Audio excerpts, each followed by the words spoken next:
50,000 বছর নামাজ পড়লে জান্নাতে যাইবো এরকম দলিল কেউ দেয়া পারবো?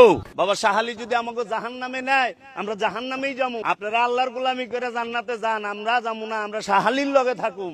যারা আল্লাহর গোলামি করে এরা যায় দেখেন গা মানুষের কাছে বাসে টাকা চায়। নামাজি জান্নাতে যাইবো না, পবিত্র নব জান্নাতে যাইবো। আমরা উসিলা ছাড়া কোনো কিছু বিশ্বাস করি না। আমরা চামু বাবা শাহালির কাছে, শাহালি আমাকে উসিলা, বাবা শাহালি আমাকে উসিলা।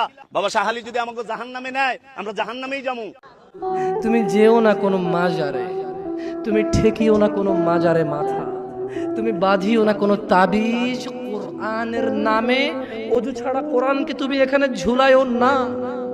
তুমি মহিলাদের মাসিক অবস্থায় কোরআনকে ঝুলাইও না।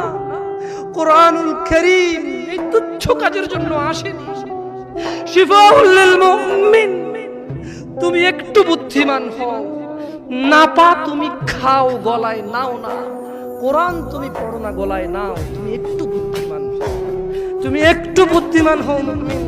তোমার এখানে যদি সূরা ইয়াসিন থাকে, তোমার এখানে যদি সূরা ইয়াসিন থাকে, তুমি বোঝো তুমি টয়লেটে যাচ্ছ সূরা ইয়াসিন নিয়ে। আল্লাহকে ভয় করো।